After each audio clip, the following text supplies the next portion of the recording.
I did say to him, Dad, how come it's been all this time and I'm an adult and no one ever told me? And he said to me, how do you tell your daughter that you intended to abort her? When is there a good time for that? This is CIA, Contagious Influencers of America. I'm David Sams. And I'm Victoria Robinson. We are talking about a movie called Unplanned today with its star, Ashley Bratcher. And my gosh, this interview, David, just blew my mind. I was not expecting, first of all, to do this because we usually don't do movies. Right. Because most of the movies that come through here are in and out of theaters in about 20 minutes. Right. But this is more than a movie. Yeah, exactly. I love for these podcasts to live on and bring value to people forever, as opposed to, oh my gosh, go see this movie. And then we do the podcast and it's like, well, by the time you're hearing about it, it's gone to DVD or Netflix. But you're absolutely right. This is not your run-of-the-mill movie because it's definitely not your run-of-the-mill topic. Absolutely not. We're talking about abortion. And right now in our country, it's such a hot topic with all these abortion bills that are being passed, with people celebrating in New York because a bill was passed to allow a doctor to abort a child up to birth. That's mind-boggling to me. Well, I thought it was crazy when they lit up all the buildings and they were celebrating and all the skyscrapers, like, oh my gosh, what world do we live in? What you're about to hear Ashley Bratcher. She plays Abby Johnson, and you've seen her in 90 Minutes in Heaven, War Room, Badge of Faith, and many other films she's been in. But she's just a dynamic actress. She really pulls this off. Number one, it made me really feel something. It brought me to tears several times. Mm-hmm. And like you have mentioned before, it really kind of laid out the truth about what's going on out there. Yeah, and what we have kind of turned our backs on. A blind eye to. And you're not just going to hear about this incredible movie, but you're going to hear from Ashley, and she's going to give a summary of her own abortion story.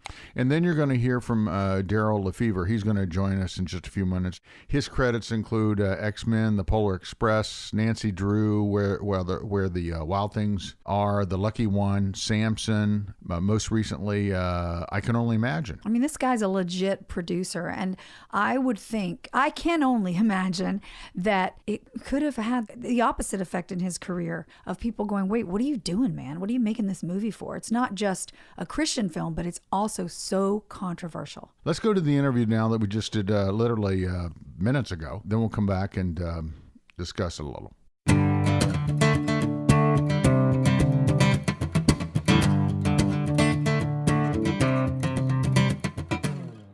Ashley, welcome. Thank you. I'm really happy to be here. I saw your movie. They got me to watch it because they gave me the movie's like an hour and 50 minutes long, and they literally gave me a 2-hour window to watch this thing. Okay. So I turned the thing on, and, the first few minutes, I'm like sitting there going, oh my gosh, this is going to be one of these terrible Christian movies because there's like this group out front of these angry Christians at this Planned Parenthood office, ranting and raving. And I'm like, oh, is this a ranting and raving, movie? I'm watching it and I just get like, I don't know when the first tears started coming, but maybe it was 20 minutes in or something. And I'm like, okay, now I forgot I was watching this thing. Yeah. It just blew me away. I know I reached out to you, Victoria. You did. He sent me a text because I hadn't watched it yet. I also got the link, but I hadn't had a chance. And he sent it and said, have you seen it yet? And I said, not yet. And he goes, this movie's going to blow you away. And you need to hurry up and watch it so we can talk about it. So Ashley, tell me why. First of all, are you really wanting to put a nail in the coffin in your career by doing this? Everyone has been so much more worried than I have. People say, why would you take on a role like this? Why wouldn't I take on a role like this? It's an incredible true story. Abby is so dynamic in her walk. And it's a female-driven lead role. People die to have roles like this in Hollywood. No matter where you stand, I don't see anything wrong with it. And on top of that, just bringing my faith into this, I receive scripture and I just hold on to this word. And it's in Revelation. It says, God can open doors no man can close. And I firmly believe that. I've stepped out into God's call on my life. And by doing so, he provides providence. I don't have any fear. I don't live in fear. Well, absolute. There's no doubt about it. This is an amazing role, amazing script, and you do an amazing job delivering those lines and performing. Thank you. I guess what I mean is that if it were the other side of the equation, you'd be heroic in Hollywood. You'd be a hero. You would think that. Right? Yeah. I understand this movie was kind of shot in a secretive kind of way outside of Hollywood, out in the middle of nowhere in Oklahoma or someplace, right? Yeah, I had no idea what I was getting myself into, just to be fair. I thought it was going to be a cheesy Christian movie when I got the audition. And so initially I blew it off. I wasn't even going to audition because I had no idea who was making it. I had no idea what the budget was. And this random Instagram follower who's not in the entertainment industry just kept saying, I've been praying for you. I've been praying for you. You're meant to play this role. And I'm like, this lady's crazy. Like, I don't know who she is. And finally, she just said, Ashley, will you please at least read the script? And she had a connection to one of the producers who was involved in the casting process. And they sent me about 6 pages. And from there, I knew that this was something really interesting and different.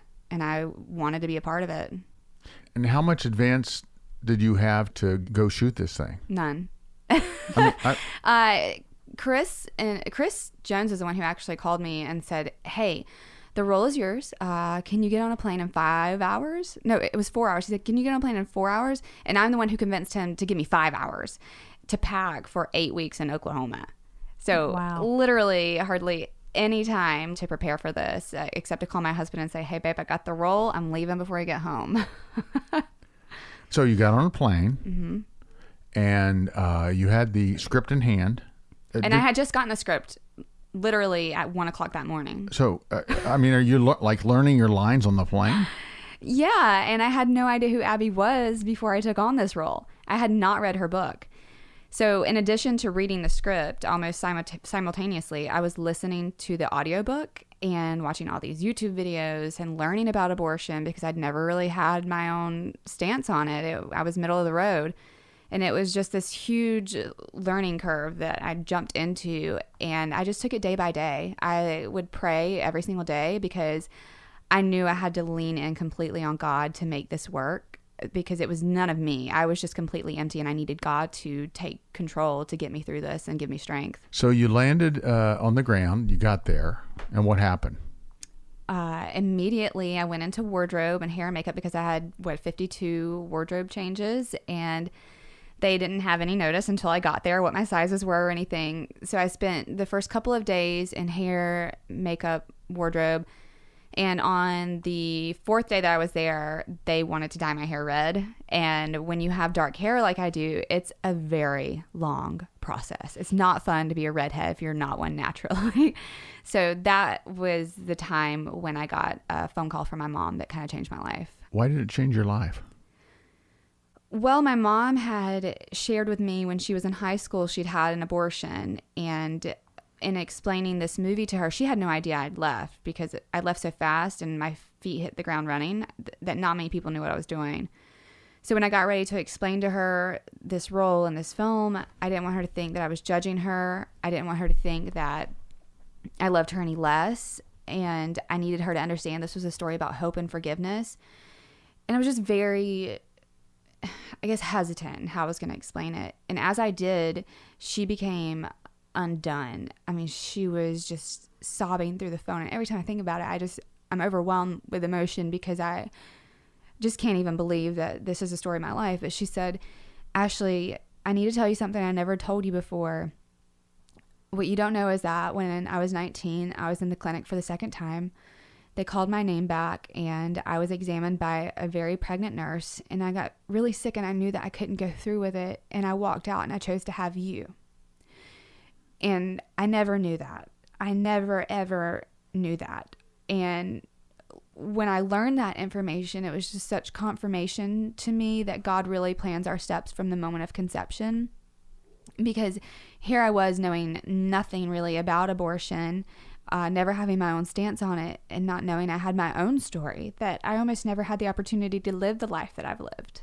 Do you think, Ashley, your mom would have told you that story if it weren't for this movie? Or she'd have waited?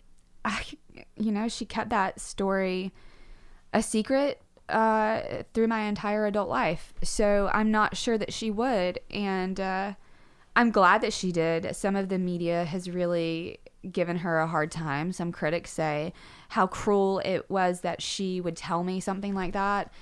And I think it's the complete opposite. It takes a lot of courage to be able to tell your child that and allow them to understand and give you grace and to really tell her, I think you're courageous, Mom. You really struggled. And she did. She and my dad weren't married, and it wasn't easy for me growing up. And she empowered herself to give me life. I mean, to me, she's a hero. I am someone who chose abortion, and I didn't get off the table. I was lying there thinking, I want to get up. I want to look. I remember looking at the ceiling thinking, get out, run, get out of here. But I didn't, because of fear of making them angry that I changed my mind. So I went through with it. So to me, your mom, that's ridiculous to me to hear critics are criticizing her. To me, she's a hero. She left. The bottom line is, even if she thought about it, she left. Right. And that was a lot more difficult, I'm sure, than it was for her to have laid there and let them go through with it. And thank God, because here you are. Yeah. Amen to that. Wow, that's an incredible story. It's like full circle. Absolutely. So your mom tells you this. Is this like the first day that you were shooting? It was the fourth day. So I had already accepted the role, and we hadn't started shooting yet. We were still in pre-production. How did that impact you on your rehearsals and on the set? I feel like I'm still processing it. I didn't have much time to really think about it. I had to, when she told me that, I literally had aluminum foil sticking out my hair, and I'm ugly crying like a lunatic. And so I just said, Mom, I think I need to call you back. And it took me a couple of days to process it before I spoke to her again about it. And I called my dad in between and confirmed the story with him. And he just gave me even more information that blew my mind. He shared with me that they didn't have enough money for the abortion. And in order to pay for it, he pawned a family heirloom, and it happened to be a shotgun. And that was another blow that I just can't even believe that is the price of a human life, a pawn shotgun. I don't understand it, and I'm not sure I'll ever really comprehend that. But the beautiful side of that story is that my mom took that money and she went and bought maternity clothes and a crib and stuff like that. So what was intended to kill me gave me life. That is beautiful. I mean, that's, wow. You good? That's amazing. I know. We have a whole box of Kleenex over there. I'm going to need some in a minute. So. I need to come with a disclaimer that just says I have a box of tissues ready. Daryl says, she cries. Ashley, I've got to ask you this question. In the couple days, you said it was a couple days before you guys talked again, you and your mom. Have you talked to her about in those 2 days? What was she thinking? Was she thinking you were angry with her, that you were upset with her? Because that's, as a mom, I can't imagine what was going through her mind. I was very open with her just to say, I'm not angry with you. I don't judge you. I'm really glad that you did this. And she's still on her own path of healing. And that's something that I'm respecting right now. She did come out to set, and one really cool scene in the movie my mom is actually in. And it's the scene at the end of the movie where people are putting roses in a fence to honor those who were lost in abortion and those whose lives were affected by abortion. And my mom, she walks up and puts a rose in the fence. So it was a really sweet moment to have her there and to be able to share this experience with her in some capacity. And even though we're still ironing out a lot of things in our relationship and she's still learning and growing from it, this is something that is bringing healing. You have to reveal to heal. And I think her coming out and confessing this to me is really giving her that opportunity. Tell me, now that we have your dad or your mom's reaction, what was your dad's reaction? Well, as soon as I booked the role, I told my sister. My sister and my husband and my son were the only ones who knew, but I told my sister immediately. And she shared with my father that I was doing this movie and all about it. And he was just torn apart over it because he had never told anyone the story. And he told me that for days, he just his heart was broken because he was just walking around carrying this tremendous burden and guilt that had not been revealed to anyone. And he hadn't talked about it because everything was confidential about the movie. And so when I called him after I talked to my mom, he said to me, "This is proof to me that God is so real and he had a plan for your life. And this is coming from a man who's really struggled with his faith. And this has done a huge spiritual work in my family. It's incredible to see how it's bringing this kind of dysfunction together and piecing all the parts of the puzzle back together to create unity in our family." I couldn't have ever planned this. Never in my wildest dreams would I have thought this would have been something that would bring us together. I did say to him, "Dad, how come you never told me? How come it's been all this time and I'm an adult and no one ever told me?" And he said to me, "How do you tell your daughter that you intended to abort her? When is there a good time for that?" And he just said, "I guess now was the time." Wow. Wow. So, I mean, your parents, they hear about this movie and then they probably were in panic mode thinking, "Oh my gosh, she's doing a movie about abortion. Are we going to tell her what?" I can't even imagine what was going through their mind because, like you said, it was their secret. But like you've just alluded to earlier, when we bring things out into the light, they have no more power anymore. So maybe there was things in your relationship that your mom didn't even realize were affecting your relationship because of this secret. And now it's out. And like you're saying, that's where healing starts, is when we reveal the truths of everything, whatever it is, you know? Wow. Yeah, I think they were more than anything blown away by the fact that here I was playing Abby Johnson, this huge pro-life advocate, and I was almost aborted. They were just mind blown. Tell us about Abby. Abby Johnson. She is a pistol. I mean, she's a firecracker. She tells it like it is. She doesn't hold back. And the first conversation I had with her on the phone, we hit it off immediately. I feel like we have very similar personalities, and it was really easy to relate to her. And, you know, she's just so funny and charismatic. And abortion is a tough topic to talk about, and she makes it conversational. She makes people want to open up, but also she tells the truth. And that's something I just really love about her. What kind of confidence did she give you to play this role? What did she instill in you? Or did she tell you that you're nuts?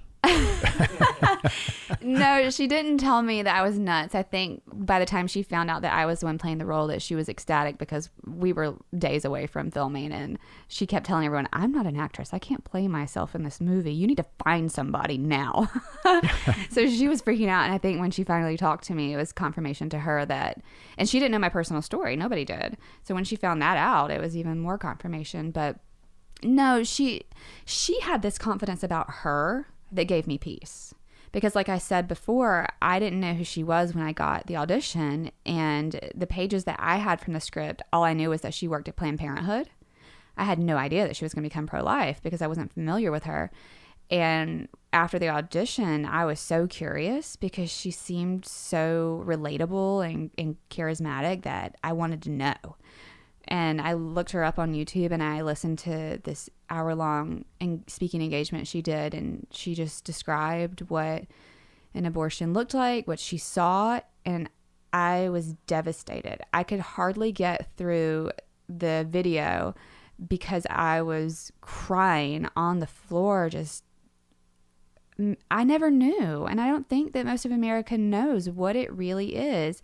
And I remember going home and telling my husband, "I have to do this. I have to be a part of this. I don't care what anyone says." And I did get some pushback from an acting coach and some other people in the industry saying, "You better not do this. You better not touch it with a 10-foot pole." And I said, this is something we need to be talking about. And having a social responsibility to back your projects is really important to me. And in doing this, I've done so much research and I've learned so much through the process that I can't not talk about it. Ashley, what would you say before the movie, before you got the role, that your stand was with pro-life, pro-choice? Even if you were pro-life, you just said you learned more about it because of this movie. Tell me who you were before Unplanned. I was pro-life, but I was one of the pro-lifers who thought, well, I could never have an abortion, but I'd never tell someone else not to have an abortion. And I didn't fully grasp what was happening, just even more so how corrupt Planned Parenthood is, and the money that is behind the abortion industry is so disturbing. I was just middle of the road. I didn't feel one way or the other. I certainly wasn't following it in politics or in the news. I just thought, well, I couldn't do it. I mean, I had my own unplanned pregnancy when I was younger, and I had to make a decision because I had just started out in my acting career. And when I decided to have my son, I'll never forget it. I mean, now I see all my friends on Facebook and they post that they're pregnant and they're happily married and they'll get like 500 likes. I remember when I posted it on Facebook, there were maybe 3 likes and one person said, "I can't believe you're going through with this," in the comments. And that still really shocks me that people think that you're going to end your career, that you're never going to be able to do anything, you're not going to be able to empower yourself. And that's just a bold-faced lie. I think that there is so much strength and empowerment in having a child. Yeah, I agree. And they don't talk about the after effects of it. They're just talking about the here and now. I always say that abortion is a permanent solution to a temporary challenge. Mm-hmm. Joining us now is Darrell Lefevre. Darrell is producer of the film. Darrell, looking over some of your history here of working on X-Men, The Polar Express, Nancy Drew, Where the Wild Things Are, The Lucky One, Samson, et cetera, et cetera. Are you trying to shoot yourself in the foot by doing this movie? I mean, first of all, do you actually put this movie on your resume when you go out and get your next Hollywood gig? You don't have a choice. Yeah, I mean, it's on IMDb, so it's there. Yeah, and that's where everybody looks. Hardly anybody even looks at a resume anymore. They just go there. So yeah, it's going to be there forever. You know, and we have to say it, we live in a very polarized world now. This is not like, oh, let's have a kumbaya moment and all get along, right? You must have really thought long and hard about whether to do this film or not. Yeah, this was definitely a burning the ships kind of film, I feel like. I've worked on a lot of faith-based film. I worked for like 15 years for the studio, mostly Warner Brothers. In my career, and then started doing faith-based films. But even those, like I Can Only Imagine and stuff, are still just encouraging films, and everybody can like that movie. You know, I mean, who doesn't like that movie? But this movie was definitely going to create a dividing line, and I knew when I started it, which is really 2 years ago or more, because it takes about 3 years to actually get a film made. You know, from start to finish. I knew that this was going to be a game changer. And I should mention some of the films that you have worked on: Faith of Our Fathers, The Lost Medallion, Amazing Love, Mom's Night Out, Woodlawn, I Can Only Imagine. So you were doing a lot with the Irwin brothers. Yeah, I worked with them for about 8 years straight. Yeah. 7 years, yeah, something like that. Yeah. Very, very cool. Yeah. So let's talk about the casting of this role and how you all decided on Ashley. How did that come about? Well, Ashley, for some reason, we felt like the Lord was actually keeping our lead actress in hiding from us. And we think some of it was because whenever we would start to talk to an actress, everybody would tell them, don't take this movie. You know, it's going to ruin your career. You'll never work again. Why would you work on this? And so when we realized what we were up against and how hard it was going to be, we took peace in the fact that for some reason, the Lord's keeping her hidden. And really not really revealing. And we didn't know it was going to be hidden until 4 days before we started shooting.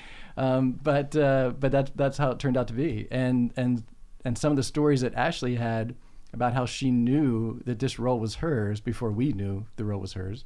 And when we first called her and started not even yet offering the role, but just talking to her about it, she started telling us all these stories. And we're like, well, either she's crazy and she's just making this up because she really wants a gig, or this woman is hearing from the Lord and she knows that this role is hers because she just kept talking about all the things that were positive confirmations for her that this job was hers before we ever even offered it to her. And so So yeah, when that finally culminated on the Wednesday before we flew her out on Thursday, before we started shooting on Monday, we felt like that was the Lord answering both of our prayers. You have quite a team assembled or who have put this together. First of all, it originated from the creators of God's Not Dead, right? Yeah, they were the ones handed the book about over 5 years ago. A friend of theirs in a Starbucks handed them the book Unplanned. And you're speaking of Carrie and Chuck, Carrie Solomon, Chuck Hansman. They were the writers of God's Not Dead and a bunch of other movies. And they also they wrote the script for this and they co-directed. Co-directed, yes. Now, what's that like being a producer on a film with two directors? It is. Well, especially two directors that have been best friends for 45 years. So they have very strong opinions, and usually they agree. So when the two of them agree and I don't, that's pretty much how it's going to go down. I spent some time with Chuck and Carrie in LA recently we had about a breakfast that turned into lunch, probably about 4 hours of talking. And I noticed that Carrie does most of the talking and Chuck listens. And when he has something to say, it's pretty profound. But I really enjoyed my time with them. And as you were talking about, they fought for certain things to be in the movie.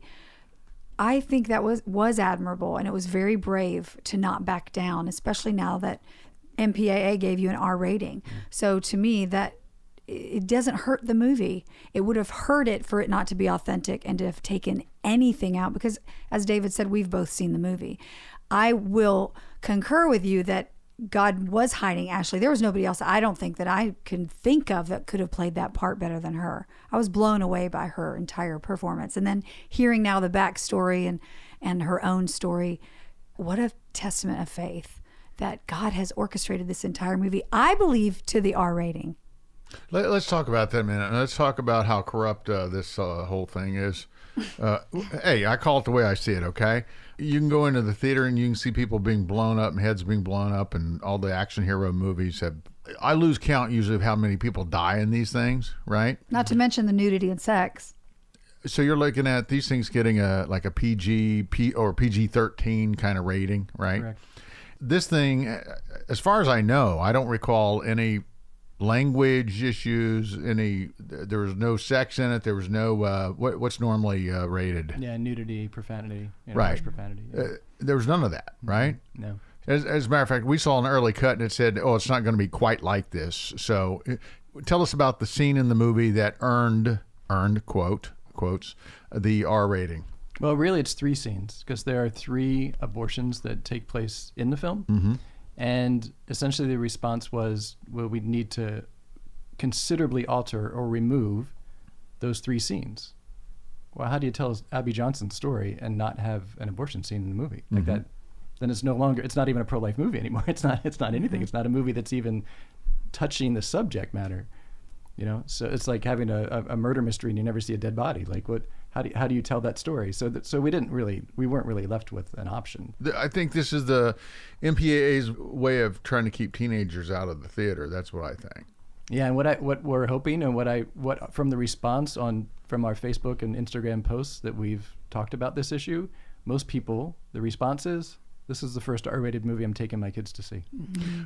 I think we're a little smarter than what Hollywood would make us out to be when it comes to these things. Well, more disturbing to me is the fact that in many states across the United States, an underage woman, as young as 15, 13, can go and have an abortion without parental consent. But she cannot see one being performed in a movie unless she has parental consent. Wow. That, to me, is the most shocking and disturbing thing about it all. And you know what? Abortion is R-rated. It is they're acknowledging that it is a disturbing and violent act. That says a lot to me. Isn't that something? I will have to tell you that I just found the movie to be so moving. It took me probably it took me days to kind of process it It took me days. Usually I walk out of a movie and I'm like, boy, that just wasn't worth my 2 hours.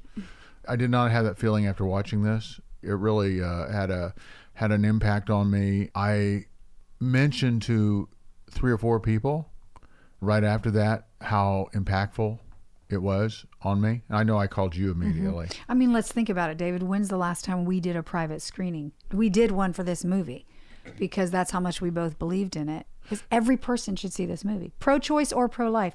I've even told my pro-choice friends, I'll buy your movie ticket. I've said the same thing. I'll buy it for you. And then you can either give it back to me or keep it. I don't care. That's how much I want you to see the movie. Know what you're fighting against or for, and be brave enough and courageous enough to go see this movie. Yeah, the point that I make is that for a pro-choice person is that so was Abby Johnson. Abby Johnson was obviously pro-choice until she saw what she saw. Have you seen what she saw? You know, I mean, that's really the point, is that when she saw that wasn't a lump of tissue. I've actually even had this discussion with people long before this film started, where they argue, well, it's like a tumor. You're just removing a tumor. And I'm like, you just talked about a baby. Like, you just talked about it has separate DNA, its own heartbeat, its own brain waves, and you just referred to it as a tumor. Like, but when you see that it responds to pain, when you see that it's scared and it's responding to what's happening to it, like, that's no longer a lump of tissue. And so that's what people need to see. Victoria, in your past work, and your current work too, there's a real secret in how you kind of reveal or paint the picture that there's a real life there, right? Yeah. I have been involved in pro-life work for 20 years. Over 30 years ago, as I said earlier, I chose abortion. I was a single mom with 2 little girls. I was really struggling, and their father had literally abandoned us without any financial or emotional support. So when I found out I was pregnant, dating this guy for 9 months, immediately I'm thinking, oh my gosh, I can't barely feed the 2 I've got. What am I going to do now? I'm not married. I'm embarrassed. I'm ashamed. But I wasn't thinking abortion until he put that in my mind and said, we're not ready to have kids. We'll get married later. So I chose abortion, long story short. And right after that abortion, before I hear the voices of, this is what's best for you and the girls, this is, no one will know, you're only 6 weeks pregnant, it's a blob of tissue, a clump of cells. That's what I was told at the abortion clinic in Charlotte, North Carolina, all of those things. But on the way to the abortion clinic, I had my hand on my stomach, crying, telling this unborn child of mine, please forgive me for what I'm about to do, but this is what's best for you. It's the best thing. And so afterwards, the voices were so different. Before I even got on the elevator from that abortion clinic, it was, how could you kill your own baby? You're a terrible person, et cetera, et cetera. But when I was pregnant with my 3rd daughter, and I started spotting when I was 6 weeks pregnant, this was a child that was wanted. I rushed to the doctor because I was bleeding, thinking God's getting me back because I had an abortion several years earlier. And when the doctor put the Doppler on my stomach and I saw my baby and the heartbeat and I'm bawling, and the doctor's, because I told no one, and the doctor's saying, it's okay, Victoria, the baby's fine. Look, there's the heartbeat. I'm like, you don't understand. That's a baby. That's my baby. And I realized in that moment, I took a life. It wasn't just, even though I'd buried it for 13 some years, I still never let myself think about it, that I kept believing the lie that it wasn't really a separate human being with its own DNA and heartbeat and brainwaves, etc. That's when it hit me like a ton of bricks, and I was just forever changed from that moment. That's why your work is so important. You know, I know now that my child did not die in vain because of the babies in the last 20 years of my career that have been saved from my testimony. But I'm not going to lie, I'd rather be working at a bank. Honestly, I wish I didn't have that story to tell. So my work has been pregnancy center director for the past 20 years. I've been an executive director, CEO for 3 different pregnancy resource centers. And now what is a pregnancy resource center? A pregnancy resource center is an organization that are across the country. They're pretty much the opposite of Planned Parenthood. Pregnancy resource centers are offering free ultrasound, free pregnancy testing, resources for the woman who chooses life with baby diapers and maternity clothing, and even counseling for parenting and financial aid, all kinds of different things. So I have a question for that. Okay. The government funds, I know maybe will be unfunding, but the government funds Planned Parenthood. Yeah, that's right? correct. What about these pregnancy resource centers? Does the government fund that? No, we don't get a dime. They don't get a dime. They are working tirelessly to raise the money and the funds to stay open, to offer other options to women. Have you tried to get the funding? They've tried, but if they take any funding, then they cannot share the gospel. So it's a catch-22. I mean, the pregnancy resource centers are pro-life ministries. So if they take any amount of money from the government, then they can dictate how they run their pregnancy centers. So they would rather go to churches, go to individuals, go to businesses, and let them fund so that they can continue to, if a woman is interested in hearing the gospel, they're allowed to share it without being penalized, so to speak. Although the Washington Post just released an article yesterday that Trump is barring abortion clinics from receiving government funding. That's and they correct. talked about these millions of dollars that could, funnel into pregnancy resource As centers. they should. Yeah. I've said all my career, David, you guys, I've said it all for 20 years. Why are we out here busting our tails raising money? They've got the big, huge, beautiful buildings with all the state-of-the-art equipment. We're having to buy used ultrasound equipment. And yet, why can't they raise their own money too? Then people who are saying, I don't support Planned Parenthood, I don't want my tax dollars to go, all right, well, let's let them raise their money. Pregnancy resource centers raise their money. Then people can decide where they put their money.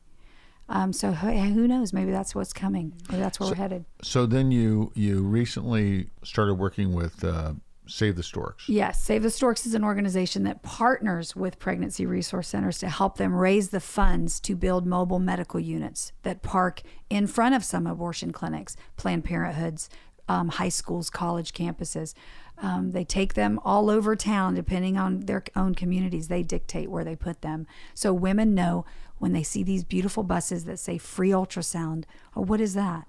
Because 4 out of 5 women who step on a Storks bus choose life. And 9 out of 10 in the pregnancy centers that I was the director, those women chose life as well. They may have had an appointment for an abortion, they were about to go, or they were contemplating abortion.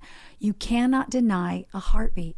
You cannot deny seeing your child in an ultrasound. Ultrasound has changed everything, in my opinion. We cannot plead ignorance anymore. It's become the window to the womb that you can see what's happening in there, just like what Abby Johnson saw, which is what in turn is the reason she left, wrote her book, and now here we are talking to you fine people. So, Ashley, what do you hope to accomplish with this film? What impact do you hope that it has? I want it to be a conversation starter.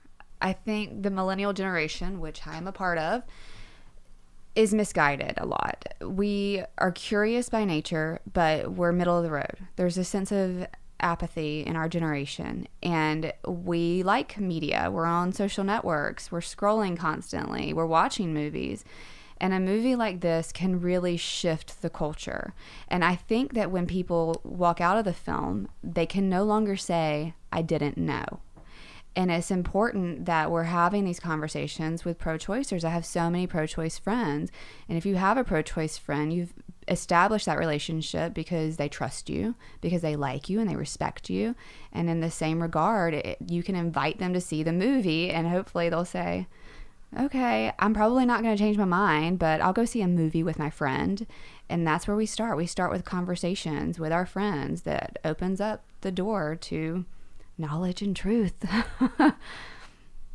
Darrell, what did you think when you saw the governor of New York and Virginia and all these things happening over the last 2 or 3 months where they're like celebrating these last-minute abortion... abortion bills. Yeah, the abortion bills. Yeah, I think the celebrating is the part that really is so disturbing to me. Lighting up the skyscrapers in New York, it's... the timing of this film with all of that is pretty amazing. Yeah, it is amazing. And when I mentioned earlier that it was 5 years ago that we started the work on this, the Lord said, not yet. And we were depressed. We were ready to go make a movie. We've been friends for years. Carrie and Chuck and another producer, Chris Jones, and I have been friends at that time for 5-6 years, been wanting to make a movie together. We thought this was the one. And the Lord said, not yet. And for a time it was like, oh, okay, now what do we do? But then we realized that not yet is not a no. Not yet is a not yet. It's actually a yes, right? Not yet is, yeah, you're going to do it, just not right now. But we didn't understand why. It didn't make any sense. And then we did get the green light to start writing a script, right? We had the rights from Abby. And then we started working on the script. But at the same time, it still was like, well, yeah, you can write the script, but it's still not time to make the movie. And we're still like, Lord, why not? And then we were supposed to actually get started shooting 6 months earlier than what we did, which means we probably would have released last fall. We would have been an October of 2018 movie, right?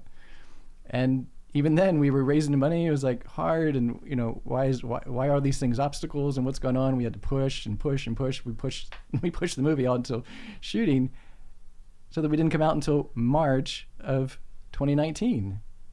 Who would have ever thought that March of 2019 would have been like the epicenter of the abortion topic? We're not marketing geniuses. We didn't plan all this. So like this was going to be the subject matter that is on everybody's Instagram and Facebook feed. Is the abortion issue, and so it's shocking to us as well, and it's just another testament that when the Lord tells you anything in your life, not yet, or wait on me, wait on the Lord, it's like He's got a reason. There's a plan in place. We just don't get it, and He sustains you in the meantime, and everything worked out, and it's all wonderful, and it's all great that this is the way it worked out in hindsight. But yeah, when you're going through it, it was tough. It was like, why are we waiting?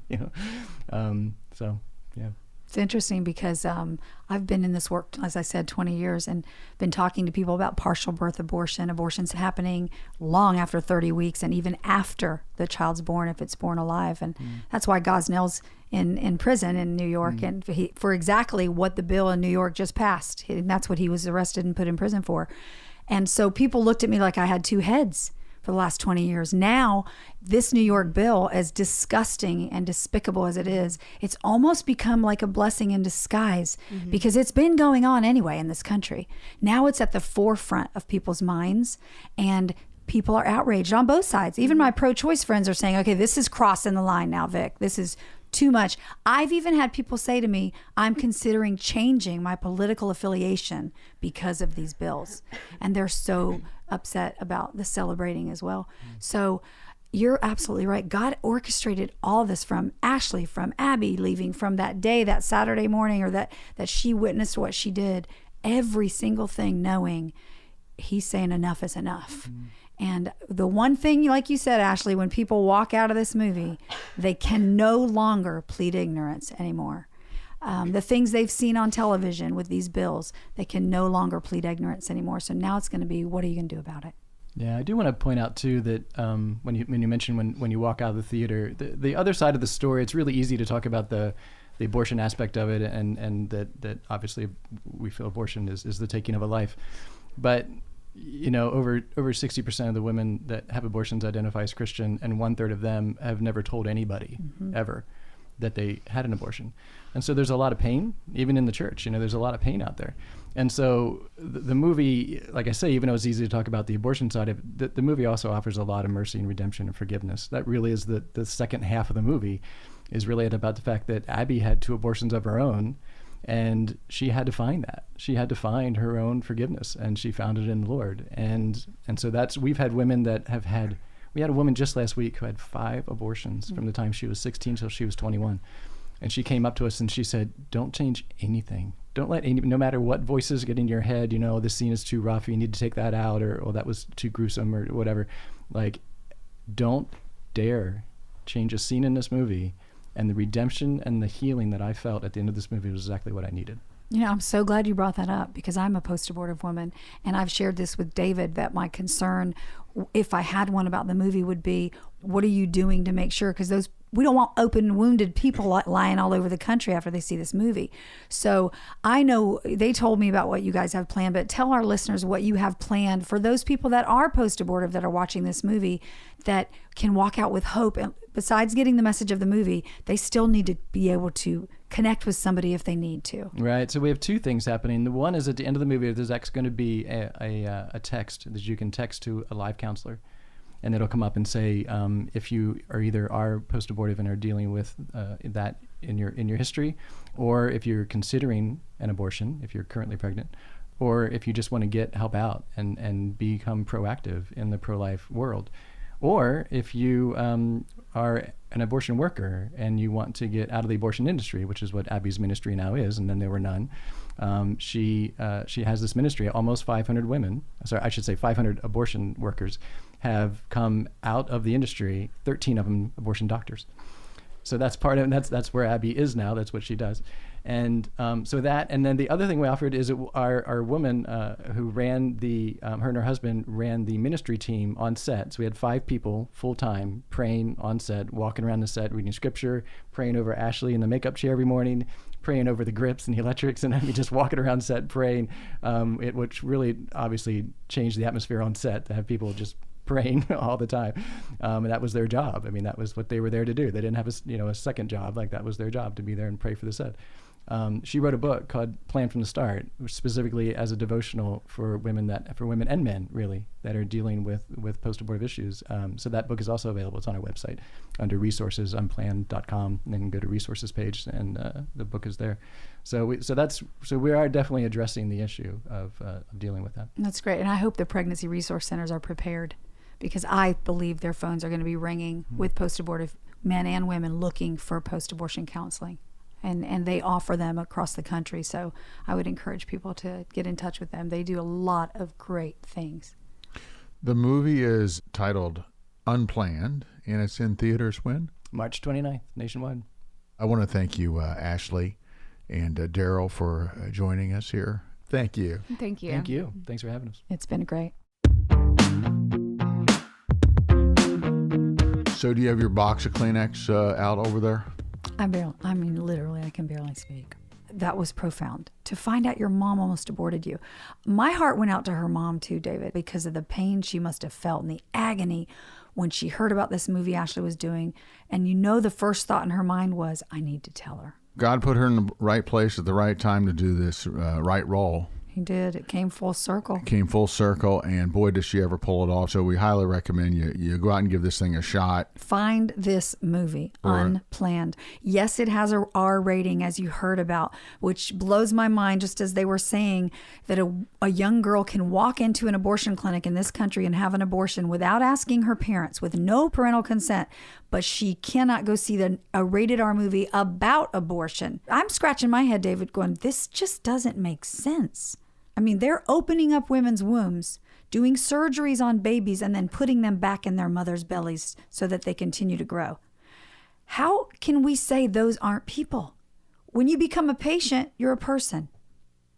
So I would just like for some people to just help me understand how they're okay with this. And I find it very interesting and telling that the MPAA has to admit that abortion is bloody, brutal, and disturbing by putting an R rating on this movie. There's no sexiness. No. There's no profanity. Nope. There's nothing other than a couple of abortion scenes. Yep. Those of you listening to this must think, oh my gosh, this thing must be over the top, graphic, crazy. It's not. It It's isn't not. at all. Mm-mm. I mean, believe me, if you go see an episode of any superhero movie, or you go see any war movie or anything, the blood and guts is nonstop for 2 hours. Mm-hmm. There's none of that in this movie. Now, there's no question it's going to make you uncomfortable. Oh, it made me cry. Yes, made me cry too. There's no question you're going to walk out stunned, and you'll probably think about this movie for a couple days. But my gosh, knowledge is power. And I just believe if you're going to say I stand for this or I don't stand for this or whatever the case is, you owe it to yourself to know what you're standing up for. Mm-hmm. Tell us about the organization that you're involved with. I'm involved with an organization called Save the Storks, and Save the Storks partners with pregnancy resource centers across the country, and we help them raise the funds to have mobile medical units so that they can drive to abortion clinics, school campuses, and offer free ultrasound for those women that are at that point of decision. So we're there to empower women with information, not to judge them or condemn them, not to talk them in or out of anything, but to make sure before they walk into an abortion clinic, they are not walking in ignorant. I feel like when I had an abortion over 30 years ago, I was betrayed by the abortion clinic workers who told me it's not really a baby, it's just a blob of tissue, you'll leave here, never think of it again, it's not going to affect your life at all in any way. That was a lie. Instead of telling me the truth, which was the opposite of all of that, then let me make my own decision. To me, it's insulting to a woman's intelligence to not give her all the true facts about abortion.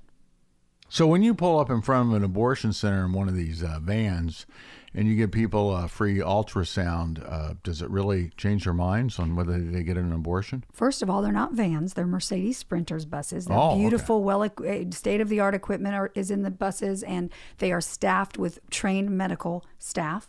It's not just volunteers on these buses. 4 out of 5 women, David, 4 out of 5 choose life when they see their baby on an ultrasound in a Storks bus. Think about it, David. You cannot deny a heartbeat. So how can people find out more about Save the Storks? Go to SaveTheStorks.com and you'll find out anything you need to know. And if you don't have a question answered, write us and we'll make sure that you get it. Oh, that's awesome. So the movie is Unplanned. It comes from PureFlix, and it comes from the writer-directors that brought us God's Not Dead. I mean, that was a phenomenal success. So it comes from the same minds. Please go see it March 29th. We need to fill those theaters to take a stand and let Hollywood take notice. It's all about money, David, isn't it? Bottom line. So when we can prove people want to see this movie by what the numbers are at the box office, they'll put it on Netflix. They'll put it on Amazon as long as we demand it. That's it for this edition of CIA, Contagious Influencers of America. Remember, you can find us on Apple Podcasts, Google Podcast, iHeartRadio app, my favorite. We're now also on Spotify and a bunch of other places. Really, wherever you get a podcast, we can be found. And please do check out our website. Our website is contagiousinfluencers.com. There you will find all of the previous episodes. Oh gosh, we're like up to 25, 26 right now, which I know in the world of media is that we're still just beginning. We are. We're still finding our way, but you folks have been great. The feedback's been phenomenal. We have a list a mile long of people who want to get on the show.